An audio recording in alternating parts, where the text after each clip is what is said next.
Sometimes it feels like the sun will never rise, like the birds will never sing again. Believe in a power greater than what you are going through. When you don't know what to do, keep breathing.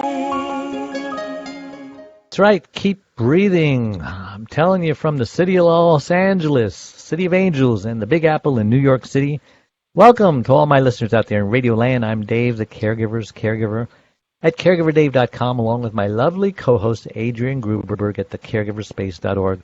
And we're coming to you live and on demand 24/7 on 21 global audio and video platforms, including iHeartRadio, iTunes, YouTube, Spreaker, SoundCloud, HealthyLife.net, Vimeo, Stitcher Radio, Blog Talk Radio, Mixcloud, Listen Notes, Blueberry, Player FM, Podcast.com, VIP Internet Radio, TuneIn.com, Facebook Live, Owl's Tale, uBook, CastBox, and of course, CaregiverDave.com. And we're proud to be voted #1 Caregiver podcast of the top 50 on Player FM, one of the top 6 best podcasts by Caring.com, as well as #3 podcast out of thousands on Caregiver podcasts of FeedSpot.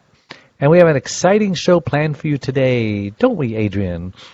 Yes, of course we do. Yes, we do. But before I tell you about that, I just want to thank last week's guest, Jenny Shea, professor in Sames Foundation, endowed chair in cell biology, and director of the UTSA Brain Health Consortium. Very smart person. And just a reminder, all of that and all of those interviews, even the one we're doing today, is available to see on caregiverdave.com. And let's get to today's guest, Elizabeth Trinkaus. Am I saying that right, Elizabeth? Trinkaus, yes. Trinkaus. Almost like trinkets.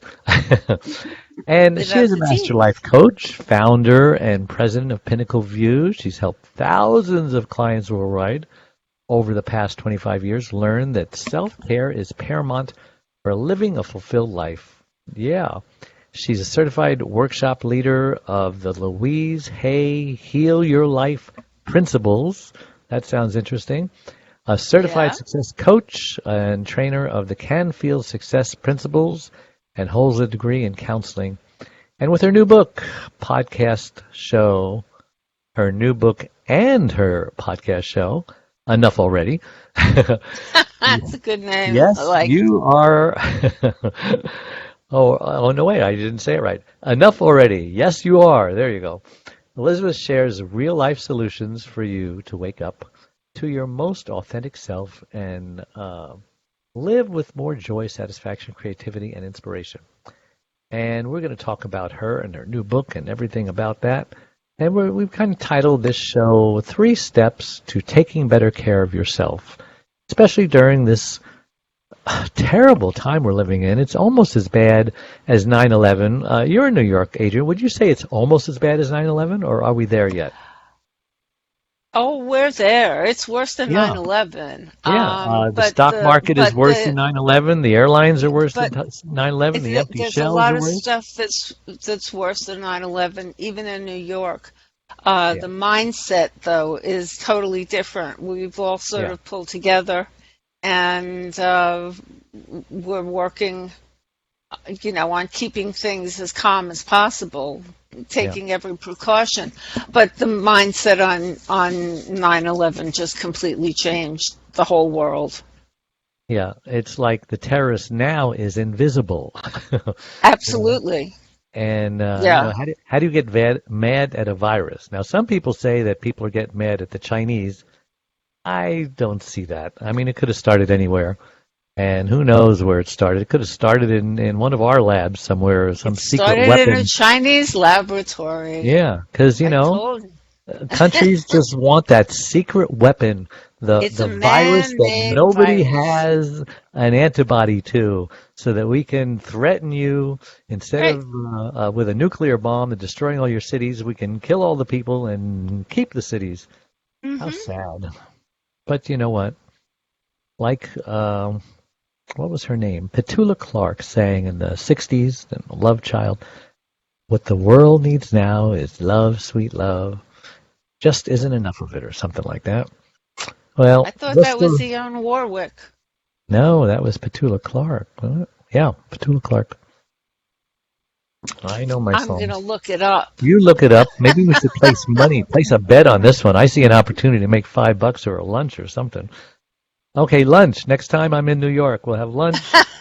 Right. You pay, and if you're right, I pay. So that should be easy enough to fact check that.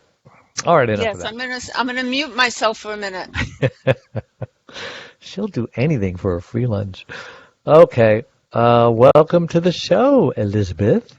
Why don't you take a minute or two and introduce yourself? I like to say to my guests who are on the show, just who is Elizabeth Trinket and why were you put on this earth?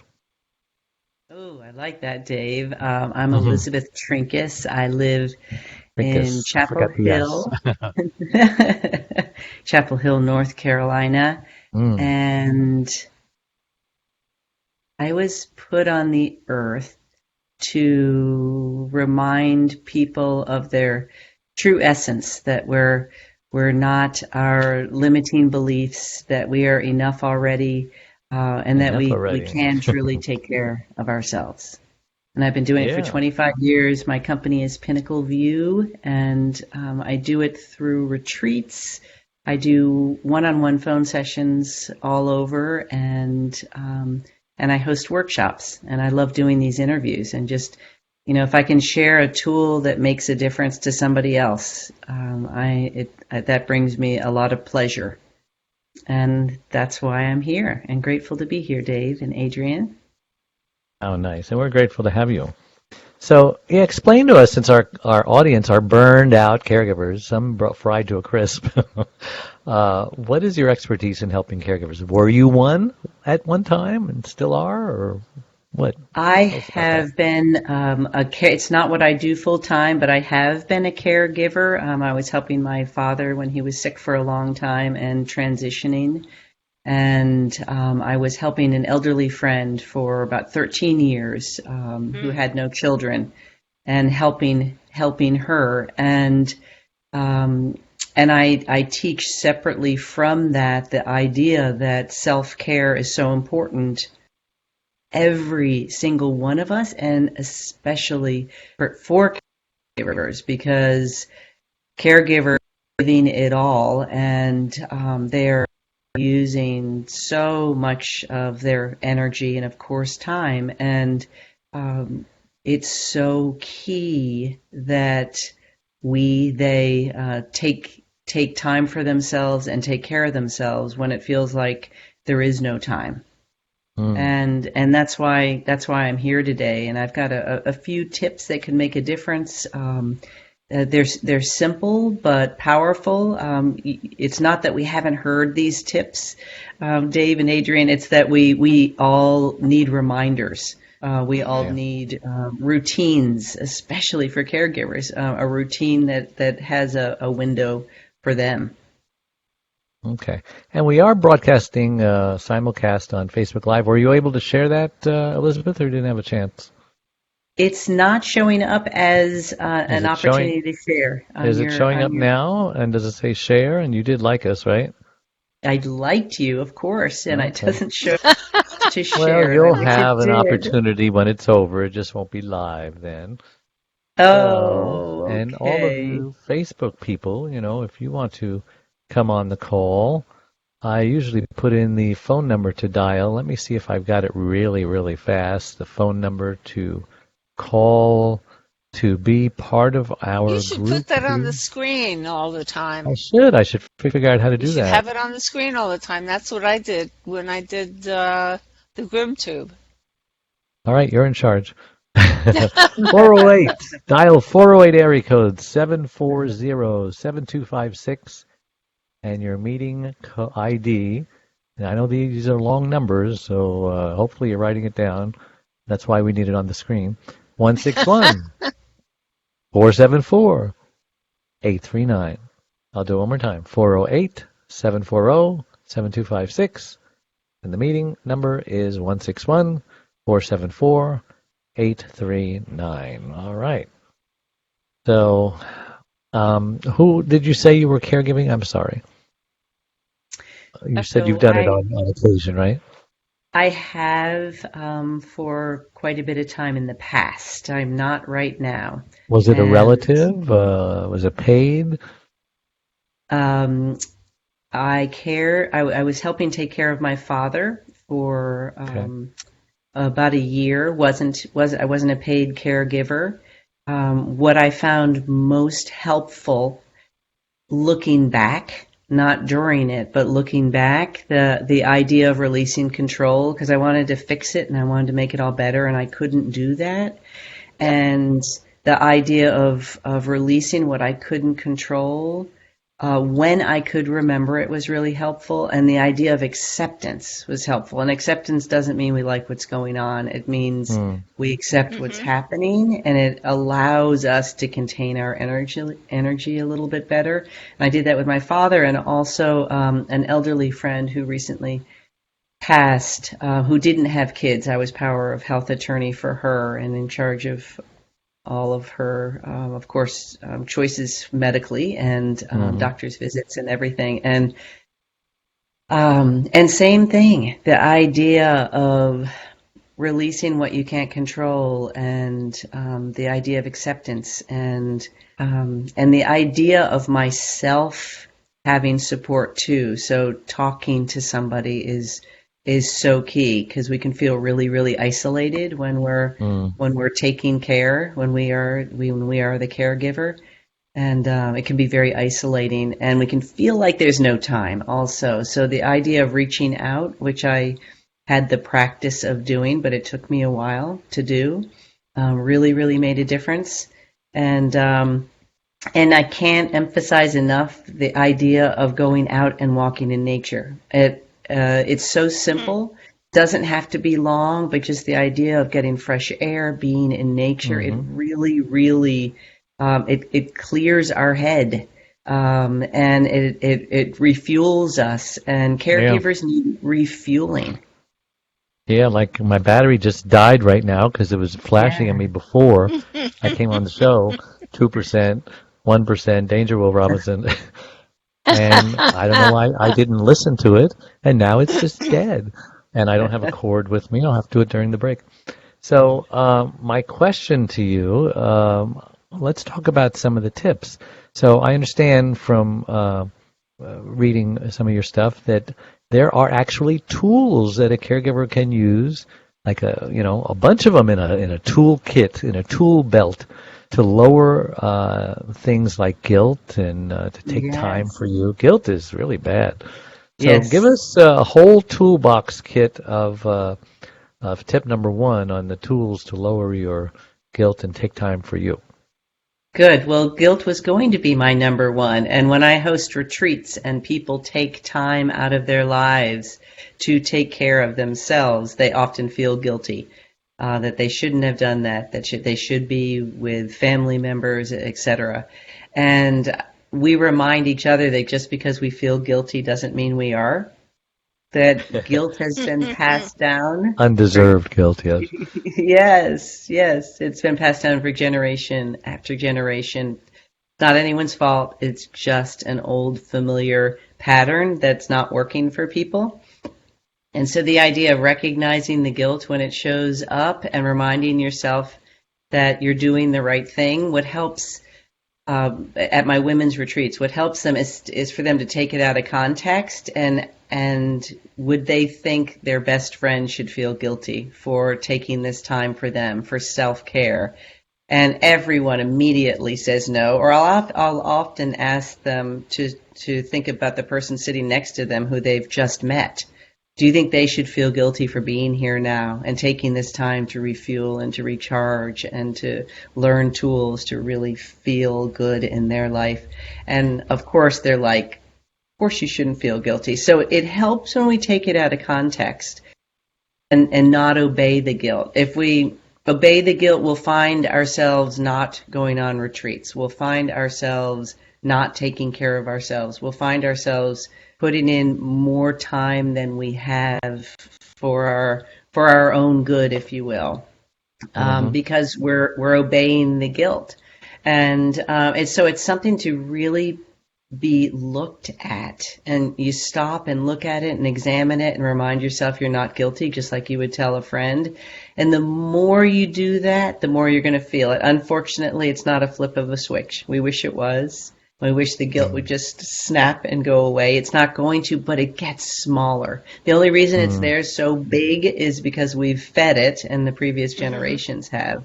So the idea of just really reminding ourselves, you know what, I feel guilty, but I'm not. This is really important.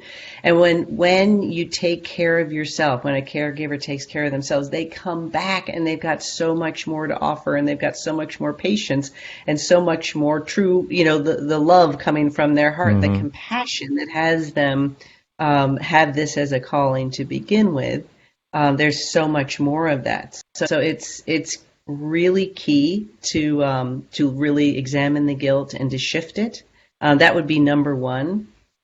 The idea of taking care of yourself, talking to a friend, having other outlets is really, really important, because other people are going to understand what you're going through, but you may feel really isolated, really, really isolated. So talking to other people to hear you. I am a big advocate of having a tribe of friends and you're there for each other and you support one another. And I really believe highly in that. So that is another very helpful piece. And so often caregivers don't think they can have time for that. And if they make it can be a little window, but if you make a window of time for yourself, again, you're going to get refueled, just like you talked about charging your phone. We charge our phone every night, and we got to charge our beings, our souls, our spirits.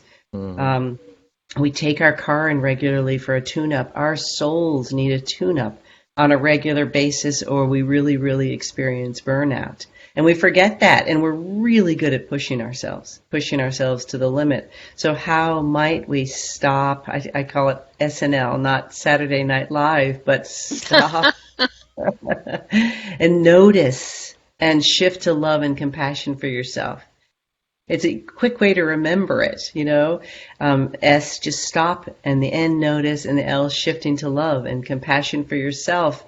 And when we do, and we were not taught to do this, we're taught to give, but when we do and shift to that compassion for ourselves, lowering the guilt meter and raising the compassion for self and taking a little bit of time for you, you have so much more to give. You have so much more from your heart to give, more creativity, more inspiration. You can be much more present with the person that you're caring for. Yeah, well, I so agree. Excuse me. This is a good time to take a break, so we are going to be right back, and we'll enjoy my brand new book trailer. So don't go away. Dave Nassani, the Caregiver's Caregiver, has just released his 6th book entitled It's My Life Too, Thrive to Stay Alive as a Caregiver. It was specifically written for caregivers who know they should be putting their needs first, but just don't know how. Dave is the sole caregiver to his wife, Charlene, since 1996. He knows firsthand what caregivers are going through, because he is one. He now speaks all across the country, offering caregivers his amazing caregiver support package. Even the airlines tell us that in the event of an emergency, to put your oxygen mask on first, before you help your child with their mask. They know that those who don't heed their advice often black out, thus becoming unable to help either themselves or their child. And caregivers are exactly the same way.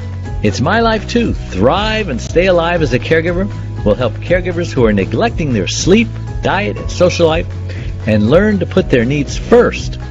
Pick up your copy today or buy one for your special caregiver.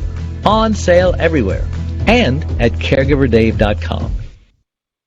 And we're back with Elizabeth Trinkaus and Adrienne Gruberg of the Caregiver Space. I'm Dave Nassani on the Caregiver Dave Show. And we're at caregiverdave.com, by the way. Elizabeth, I wanted to ask about guilt. Let's go backwards to guilt a little bit. Adrienne knows about mothers who happen to be Jewish I have a mother who happened to be Middle Eastern, and they're kind of related. They're kind of in that sector of the world, and they really know how to dispense guilt all of their life, right? And I mean, there's even Jewish guilt jokes, right? And some of them are pretty funny.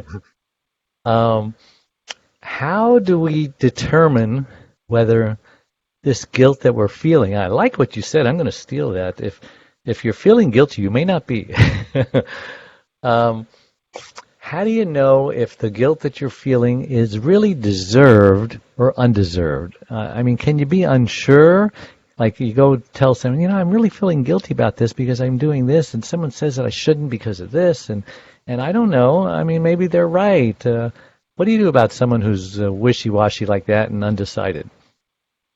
The quickest way is to take it out of context once again, because we are so clear for our friends. We're not feeling the guilt or the pressure.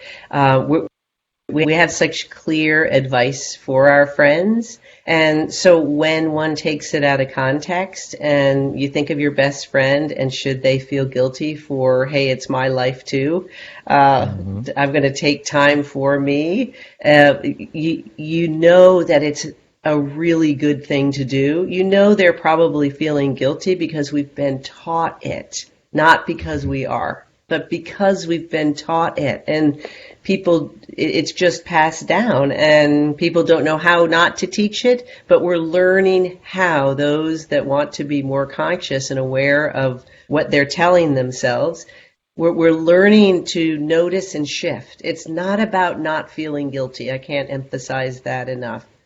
It's not about not feeling the guilt of taking time for yourself. It's about noticing and shifting. And I talk a lot about shifting in my book, Enough Already, Yes You Are, because there's the other epidemic is that somehow we're not enough, that we don't think we're enough, we're constantly comparing ourselves to others, and it's not about not feeling enough, not enough. We will feel not enough. It's about how are we going to notice and shift to that place of enough, shift from that place of guilt for taking time, recharging our battery, taking time to listen to what we need, to really noticing how much better we feel and how much more we can give based on the time that we took. So what's helped more people than anything is the idea of taking it out of context. And should your friend feel guilty for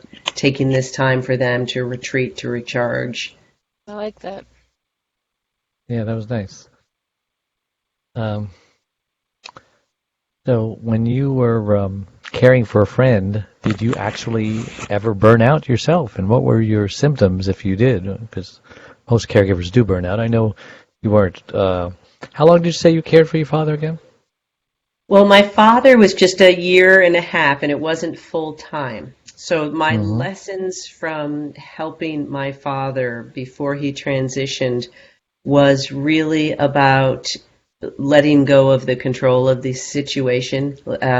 I wanted to fix it. I'm a fixer. I love to make things better for people. Yep. I love it. I just love it. I do it with my phone clients every single day. I find ways for them to shift their thinking, be kinder to themselves, feel better, feel lighter, less anxiety.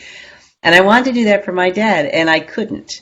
And that was my biggest lesson with him, that I couldn't fix it. I couldn't make it better for him. And it was the most personal experience I had of, of course, a family member, even more intense. So really learning that lesson the hard way, that I couldn't fix it and make it better, but I could just be. I could just be with him. And was such a key piece. Also, the idea of what was such a key piece? Acceptance. Acceptance. Yeah, you cut out there. Acceptance. And again, acceptance does not mean we like what's going on. It often is a situation where we do not like it. It wasn't happening. But acceptance has us not resisting it so much. Because resistance can can use so much of our energy too, and that's why caregivers can be burnt out also. So resistance is like trying to fix it, which I wanted to do, was using a lot of my energy. And so shifting that when I could, the idea of acceptance, this is how it is, and it's how it's going to be. I don't like it, but accept allowed me to contain my energy more and not go to a place of trying to fight with it so much. Fight as in the situation to make it different. Yeah. Who was the primary caregiver of your dad? Who was? Yeah, I was wondering if they got burnout. And then, Adrian, don't forget that question you're going to say. Well, funny that my mother was, and she was a nurse. So I come by. So what were her symptoms of her burnout? I'm assuming she experienced it. Be unusual if she didn't. She did, and a lot of fatigue comes with it. We know, and a lot of frustration comes with it, and the idea of talking to people was a great thing for her, and talking to other friends and getting help. That's another thing. Isolated. If that's a possible thing to do, reaching out and getting support. Adrian? Yeah, now for me, the acceptance came from knowing the serenity prayer and just saying, God grant me the serenity to accept the things I cannot change, the courage to change the things I can, but the wisdom to know the difference. And the time comes where you weigh, can I do anything about this? No, I don't think so. I better accept it. It's healthier. I love it, and you do feel lighter. It doesn't mean you like what's going on, but you often don't, and you hate what's going on. But I like it. There's a lightness that has a surrender that happens, and that's an amazing experience within us to be able to surrender it and have it not so much on our shoulders. My favorite exercise in my book is the backpack exercise, the idea that we're all wearing an imaginary backpack, and the stuff in there is we can't control. It may be all the people we're taking care of, what's happening in the world. And the idea that we can take the backpack off at any time, it may be difficult because we get really used to it, but the idea of wearing it doesn't mean we care more. And that the backpack really can be next to us. And we know what it's like to take a backpack off. And it lightens our load. And we're not, the contents aren't real. They are. And they're still there. But I don't have to wear it to care. And I can care a lot more and a lot my heart if the backpack isn't on and blocking me. In fact, the exercise, if anybody wants, I do a guided visualization of the backpack, and if any of your listeners would want it, you can go to lizretreats.com, and it's there. And it's my client very favorite. I use it all the time, and it's just a wonderful exercise to regularly do to take the weight off your back. Again, like you said, Adrian, we're not pretending it's not happening. We're in acceptance, surrender, but I don't have to carry it, and that literally can make us lighter also, which makes a difference. So you cared for your friend for 13 years. That wasn't part-time, was it? It was, and I wasn't her caregiver. She had no children, and she had asked me many years, about 13 years before she died, if I would be her power of health attorney and to take care of. That's important too. So it really is, and it's more than I thought it was going to be. I didn't know what I was getting into. I don't regret it at all, and I also don't want to compare it to anyone who is a full-time caregiver. I am not diminishing the importance and what I learned from that, but I also have such compassion for full-time care. I can say the lessons I learned from taking care of Mary, but I really do have huge compassion for people who are full-time caregivers, and it is harder to go for a walk in nature, and it is harder to lower the guilt meter when you want to take care of yourself. Yeah. So let's talk about walks through nature. So if we're to assume that the first tip was, lower your guilt, and talk about nature. How can nature help take care of ourselves? Nature is an incredible healer. When we are one with nature, and we forget it because we're these humans going really fast, and we have all these things to do and people to take care of. And when we're in nature, it's our natural state, and we're breathing in fresh air, and our head gets clear. And that's where I encourage my clients to do positive self-talk. And positive self-talk is our affirmations, where you remind yourself that your best is enough, as an example. And most of my clients' favorite affirmation, my best is enough, because if we have a lot on us, we don't really feel like we're doing enough, because there's always more to do. So you don't really have that, hey, I got to check this off the box feeling, which we all love. And so the idea of being in nature, being in fresh air, clearing your head, remind yourself, you know what, my best is enough. There's one of me, and I'm going to do my very best here.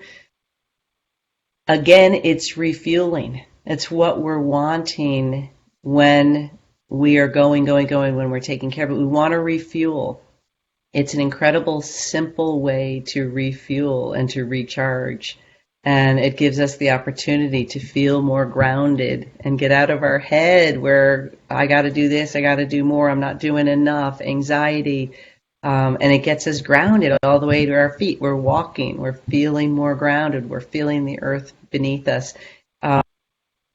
What we were afraid of before we walked out the door gets a little bit smaller when we're out in nature, because we're more grounded and we're less focused on it, because whatever we focus on grows, we know.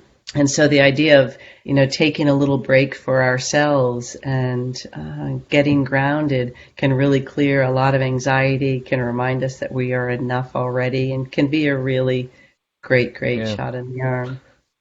All right, enough already. Tell us about your book and your podcast. Enough already. Enough already. Yes, you are. It's a step-by-step guide to crushing the myth that you have to do one more thing in order to be enough. And we've been taught that we got to do more. Perfectionists, I think. Be more and perfection, and it really shines a light on that we are perfectly imperfect, and we get to be. It's the audacity to be perfectly imperfect. And permission to be perfectly imperfect and make mistakes and fall back up again and not have all the answers. And it's the ultimate self-care, because you are being kind to yourself. You are telling yourself that you're enough, and you show up with more inspiration every day based on that than if I'm showing up and feeling not enough and I got to go out and try to prove myself one more time and one more day. It's a whole different, it's a really beautiful paradigm shift that's helped so many. I wrote the book because I was doing lots of women's retreats, and the women would come back and say, the tools are really making a difference and you should put them in a book. I didn't have a dream of writing a book, one of the few people out there. But I did believe them. I really believed that, it is making a difference. Their heart is lighter. They're taking better care of themselves. They're reminding themselves that, they're not listening to the guilt as much and lowering that guilt button, and they're really refueling and restoring their souls. They're the happiest women I know. Let's put it in a book.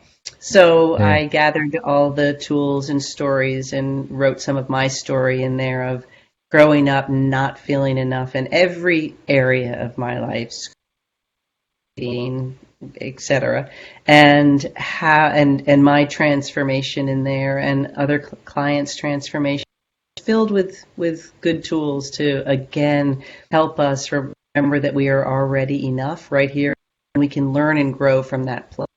And it's a whole different way to live. It's so much more graceful and joyful than feeling not enough and trying to prove or hide ourselves every day. Mm-hmm. Getting that feedback must make you feel good.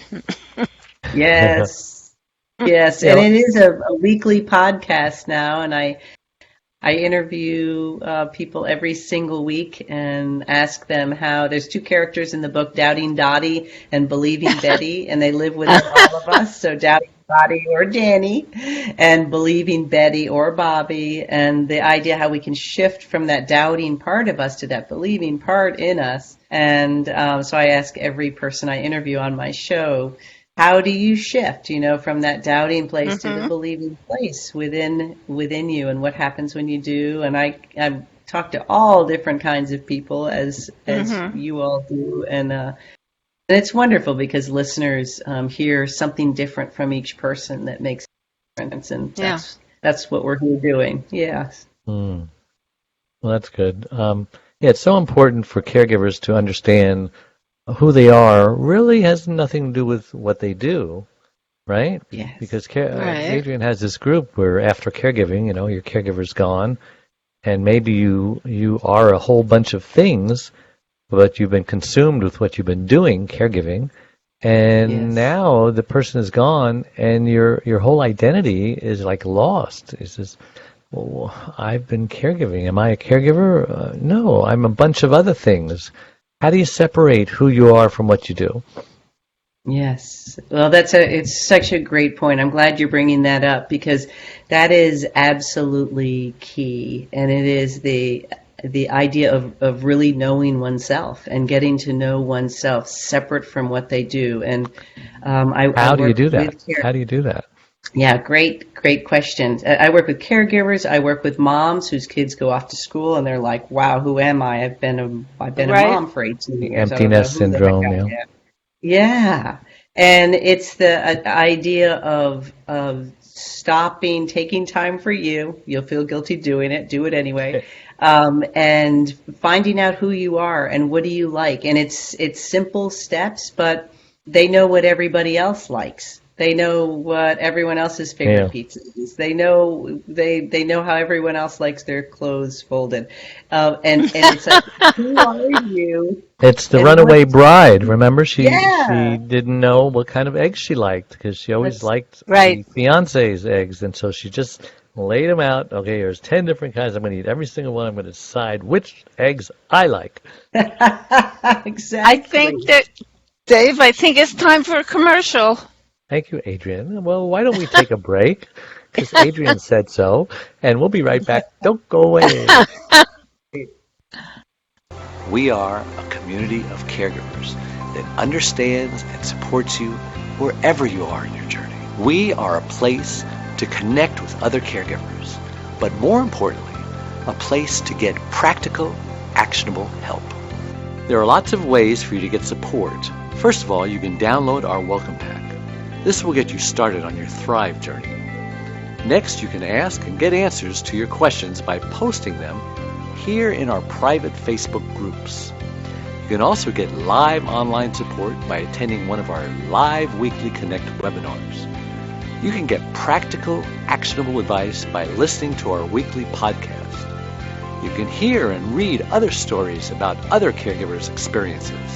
Plus, add your own in our weekly Share Your Story forum, posted every Tuesday in the Facebook group. You can access essential resources and download practical Thrive Solutions packs, all of which are geared to help you thrive as a caregiver. You get lifetime access to all of our resources. Again, we're here to support you and help you thrive and to enjoy your life as a caregiver. And remember, this is a place to get hope, not just cope. Place to get hope, not just cope. We're back with Adrienne Gruberg and Dave Nassani. I'm Caregiver Dave on the Caregiver Dave Show, and we're talking to minute, it's coming to me. Elizabeth Elizabeth. Trinkaus. Elizabeth Trinkaus. I looked at your little thing and it just says owner. And that I know what your name was, but that threw me off. Is it owner? Uh-oh. See, when you're probably not as old as Adrian and I, but the words just play chase in our mind. And Yes. the word we want, we're chasing it, and it's right there. It's there. You're trying to grab its tail. I get it. I can relate completely. Doo-doo. Absolutely.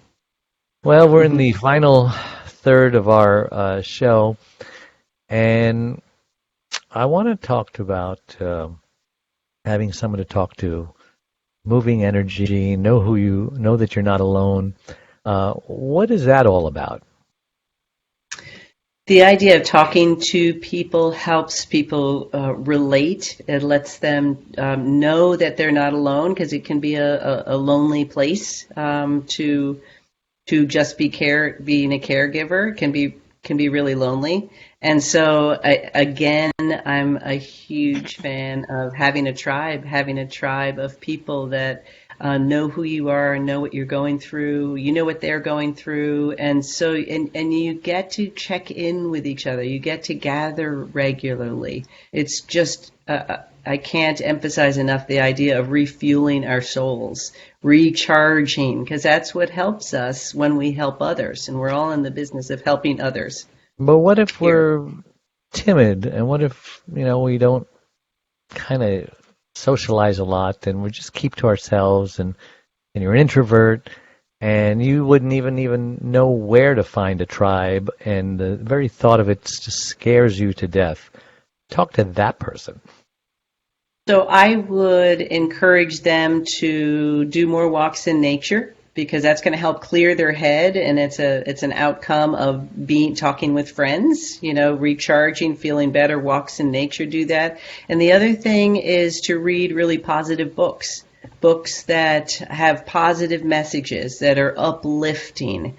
And it's important what we read, what we take in. I do Eat, Pray, Live retreats all over. And the eat is about, yes, food, but it's also about what we're taking in. And so if we're giving, we need to refuel. And if you don't want to go out and talk to people, that's cool, but refuel in nature, or refuel in a positive book, or refuel in a positive movie, or create a routine, a ritual for yourself. Journal, pray, meditate, create a ritual for yourself that has you refuel, because that's what the bottom line is. That's what the tribe does, and a lot of people like that. But I hear you. Some people, that's not their thing, and that's really fair. But there are other ways to refuel and to recharge, and just knowing that is absolutely key to feeling lighter and brighter every day. For me, I am one of those introverted people. People really don't think I am, but I am. You'd never know it. And when it came to having a tribe, I found a tribe. I went online, and people can do this because there are meetups, that you find people that you have something in common with.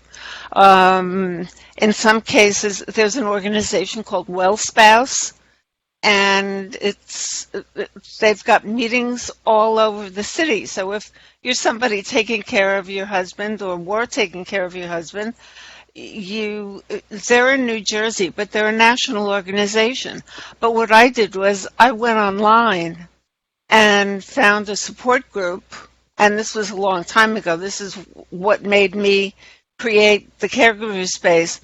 I found like 12 women who, let's say 8 people, got online every week at exactly the same time with the same issues to discuss, and we all supported each other, and it was just the best. And I didn't have to leave the house. I didn't have to go make new friends. I didn't have to have an activity to go to, the gym or dance class or anything like that. Just found people online to talk to. Wonderful. Wonderful. And sounds like it made such a difference for you, It did. It made a Adrienne. huge difference, and it gave me the impetus to know what I was going to do after Steve was gone, because I knew that my husband was dying, Yes. and I knew what I was going to do when the time came, and I was ready. Wow. Wow. That is a beautiful example of just getting support and Support. yes, so Now important. I'm trying to give it to other people Exactly. with all these groups. That's great. And you are. That's wonderful. So important. Thank you. Yeah. So everyone understands that there's things that we can control, there's things that we cannot control. Being a Christian, I always say, I will take care of what's in my control. I will let God take care of what's in His control, because, just worrying about the future is like a down payment to, negative stuff that may never even happen. So why do it? So what is your secret for, releasing what you cannot control and accepting what you can? Are there tools? So I'm going to go back to the SNL, and that helps so much, the not Saturday Night Live, but stop, notice, and shift to love. So if we stop and notice what we're telling ourselves, we can often be in the fearful future. And the future is often about anxiety. The past is often about regrets. But the present can be this very, very real, very pure thing that we can design in the moment. And so releasing what you control really helps when we're in the present moment. And also, and we mentioned this earlier, the concept of acceptance is so helpful too. It doesn't mean we like what's going on. It often means it does. It often means we do not. Final stage of grief. Yeah, absolutely. And it's an opportunity to, hey, I'm releasing, I can't fix this, I can't make it better, but I can be present and I can accept it. And it has me be more present. It has me in the present. It has me being more helpful. It has me being more in my heart instead of in my head. It has me be more grounded. And it is a type of surrender. Yeah, I call it accepting the new normal. Yes. And now that we're in the midst of the coronavirus, none of us know how long this is going to last. This could be the beginning of Armageddon, whatever that is. It could be. I hope not. It could just go away. It could get worse. It could just stay with us for a long time. We don't know. And I can't imagine how a country can survive with businesses shut down and people being laid off and the stock market crashing. So, there's a lot of stress if we're thinking about the future. And so what advice would you give to caregivers who their plate's already full? Now they've got all this other stuff about coronavirus to be concerned about in their job and the economy and trying to find enough toilet paper to wipe with, and they can't even find it on the shelves. It's a really, really big deal.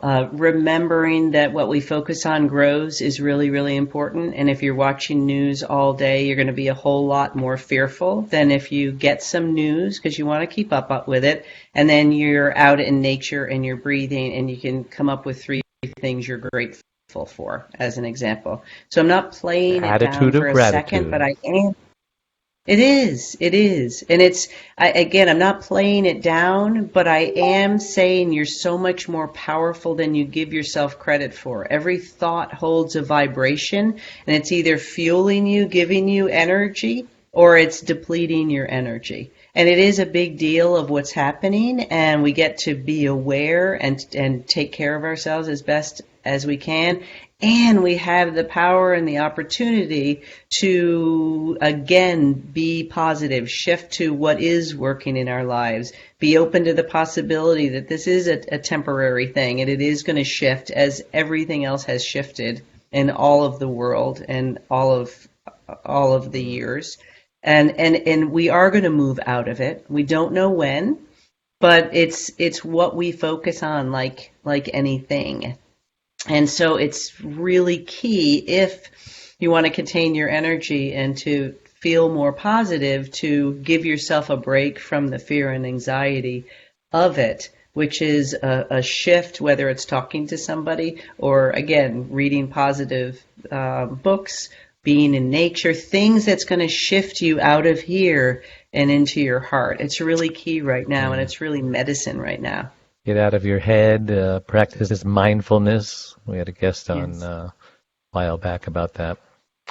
Well, yes. I can't believe how fast the hour has gone. Thank you so much for coming on the show. And if listeners are interested in finding out more about you, where can they go? Go to lizretreats.com. L-I-Z? L-I-Z, retreats.com. And on there is information about my weekly podcast. You can sign up for Enough Already, Yes You Are, and listen to our weekly podcasts. We have retreats all over, just a very important time for people to get away and recharge and refuel and learn tools that they'll use for their lives. And then I do one-on-one phone sessions all over to help people move from that place of heaviness to more lightness, from anxiety to more calm and grace. That is awesome. Do you have an email? Yes. That you couldn't give out? Sure. It is et at Come home. pinnacleview.net. That's et at pinnacleview.net.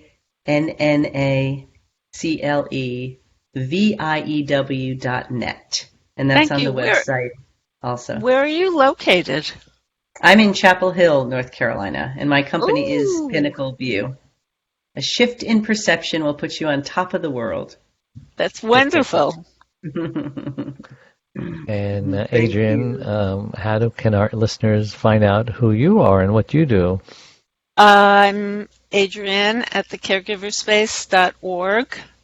And once you're on, when the site's the caregiverspace.org, and all of the social media links are on that page at the bottom of the page, of course, but they're there. Yeah, and they can go straight there by just going to Facebook, The Caregiver Space. That's right. Wonderful. And again, a reminder that all our live shows become recorded pod and videocasts on our membership website, caregiverdave.com. And we have 3 free gifts for you at caregiverdave.com. Check it out at no obligation. All my listeners out there, Elizabeth, Adrienne, thank you so much for helping make this show what it is. And with that, I wish you a good weekend. Stay safe out there. Wash your hands. Wash your hands. Wash your hands and try to find some toilet paper. Bye-bye.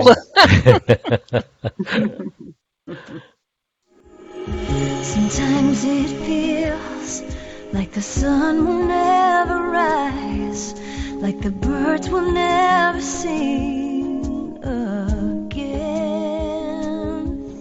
Keep breathing, take it in and let it out. Keep breathing, it's gonna be okay. Believe in a power greater than what you are going through. When you don't know what to do, keep breathing.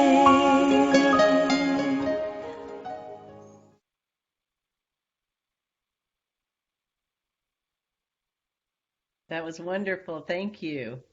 That was Thank really good. Thank you. you.